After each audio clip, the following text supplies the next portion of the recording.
안녕하세요. 오늘은 정말 흥미로운 어쩌면 좀 무섭기까지 한 세금 이야기를 하나 가져왔습니다. 부동산 거래 한 번이라도 해보셨거나 또 계획하고 계신다면 오늘 이야기 정말 귀 기울여 들으셔야 합니다. 지극히 평범해 보였던 한 건의 거래가 어떻게 수억 원짜리 세금 폭탄으로 변했는지 지금부터 그 사건의 전말을 샅샅이 한번 파헤쳐 보겠습니다. 수억 원. 네, 바로 이 금액입니다. 오늘 이야기의 주인공이 부동산 다 팔고 나서 몇 년이나 지났는데 어느 날 갑자기 세금 더 내세요 하고 받은 고지서에 적힌 금액이었죠. 아니, 다 끝난 줄 알았던 거래가 어떻게 이런 엄청난 결과로 이어진 걸까요? 자, 바로 이 질문이 오늘 우리가 풀어야 할 핵심 미스터리입니다. 계약서도 다 멀쩡하게 쓴 것 같고 거래도 정상적으로 끝난 것 같은데 도대체 과세관청은 뭘 보고 이런 어마어마한 세금을 다시 계산해서 내라고 한 걸까요? 그 단서를 찾아서 함께 추적을 시작해 보시죠. 그럼 시간을 좀 거슬러 올라가 보겠습니다. 이 거대한 세금 고지서가 날아오기까지 대체 무슨 일이 있었던 건지 말이죠. 모든 일의 시작은요, 두 개의 계약서, 그리고 하나의 좀 특별한 약정서에서부터 비롯됩니다. 자, 타임라인을 한번 보시죠. 2017년에 첫 계약을 했습니다. 근데 딱 1년 뒤 2018년 3월 30일, 바로 이날이 모든 문제의 시작이었어요. 새로운 매수인이 나타나면서 계약서를 다시 쓰는데 여기에 좀 이상한 위약금에 대한 약정이 끼어들게 됩니다. 매도인은 당연히 이 두 번째 계약서 기준으로 세금 신고를 마쳤죠. 그런데 몇 년 뒤에 세무조사가 딱 들어오면서 이날의 선택이 과연 옳았는지 모든 걸 원점에서 다시 보게 된 겁니다. 자, 그래서 이 사건의 첫 번째 핵심 쟁점이 바로 이 위약금의 정체입니다. 이게 과연 부동산 가격과는 전혀 상관없는 별개의 돈이었을까요? 아니면 사실상 부동산 가격의 일부가 이름만 바꾼 거였을까요? 상황이 조금 꼬여있죠? 제가 아주 간단하게 정리해 드릴게요. 매도인이 기존 계약을 깨려면 위약금을 물어야 했습니다. 그때 새로운 매수인이 나타나서 그 위약금 제가 내드릴게요 라고 한 거죠. 매도인은 그냥 그 돈을 받아서 원래 매수인한테 그대로 전달했을 뿐이고요. 바로 이 돈의 흐름을 보고 세무당국이 딱 짚은 겁니다. 잠깐만요. 그 돈 진짜 성격이 뭡니까? 하고 말이죠. 여기서 양측의 관점 차이가 정말 극명하게 드러납니다. 매도인은 형식을 강조하는 거예요. 계약서도 따로 썼고 돈의 이름도 분명 위약금이라고 되어 있지 않냐는 거죠. 반면에 과세관청은 그 이면의 경제적 실질을 꿰뚫어 본 겁니다. 만약 이 부동산 거래가 아니었다면 새로운 매수인이 그 큰 돈을 줄 이유가 있었을까요? 절대 아니죠. 바로 이 질문에 대한 답이 과세의 핵심 근거가 된 겁니다. 자, 근데 이 세금 미스터리가 여기서 끝이 아닙니다. 두 번째 단서가 또 있거든요. 바로 부동산 위에 있던 건물 부속 시설이나 기계장치, 즉 구축물의 가치가 뭔가 좀 수상할 정도로 높게 책정됐다는 점입니다. 두 계약서를 나란히 놓고 비교해 보니까 이상한 점이 한눈에 들어오죠. 첫 번째 계약에서는 그냥 부동산 전체 얼마 이렇게 퉁쳐서 계약했단 말이에요.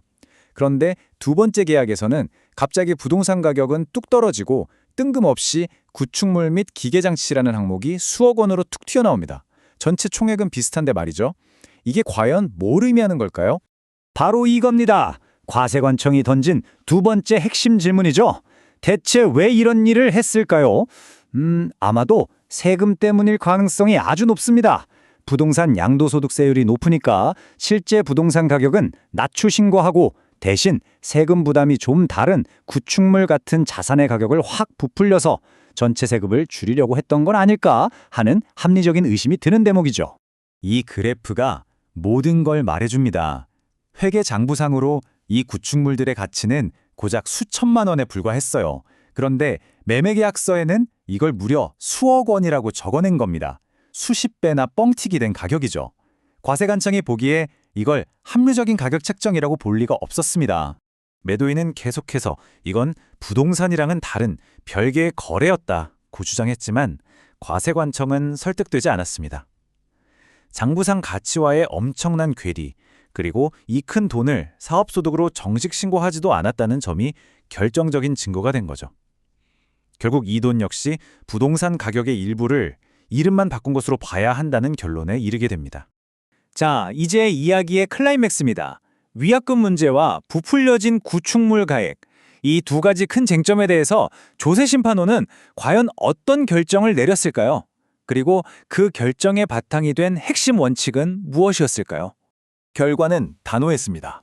심판 청구를 기각한다. 한마디로 매도인의 주장은 받아들일 수 없으니 과세관청의 처분이 맞다는 겁니다. 결국 수억 원의 세금 고지서는 그대로 정당한 것으로 확정되었습니다. 바로 이 실질과세 원칙이 이 사건의 모든 미스테리를 푸는 만능 열쇠였습니다. 이게 뭐냐면요. 세법은 겉으로 보이는 계약서의 글자나 이름표보다 그 거래를 통해 돈이 실제로 왜, 어떻게 움직였는지를 훨씬 더 중요하게 본다는 뜻입니다. 계약서에 위약금이라고 쓰든 구축물 매매라고 쓰든 그 돈의 본질이 결국 부동산을 사기 위한 대가라면 그건 전부 양도소득으로 본다는 거죠. 이것이 바로 최종 결론입니다. 심판원의 눈에는 이게 다 흩어져 있는 퍼즐 조각이 아니었던 거예요. 부동산 대금, 부풀려진 구축물 가격, 그리고 대신 내준 위약금까지 이 모든 돈은 결국 새로운 매수인이 이 부동산을 소유하기 위해서 지불한 하나의 총 대가였다고 판단한 겁니다. 자, 정말 복잡하고 또 값비싼 교훈을 얻은 사례인데요. 그럼 이 이야기를 통해서 우리가 앞으로 비슷한 상황을 피하려면 대체 뭘 명심해야 할지 핵심만 딱딱 정리해 보겠습니다. 핵심은 바로 이겁니다. 첫째, 거래와 관련해서 오가는 모든 돈은 일단 양도가액에 포함될 수 있다고 생각하는 게 안전합니다. 둘째, 계약 내용을 바꿀 때는 왜 그렇게 바꿨는지 합리적인 이유가 있어야 해요. 특히 가격 구조를 막 쪼개고 바꾸는 건 아주 위험한 신호입니다. 셋째, 자산 가치를 내 마음대로 정하면 절대 안 됩니다.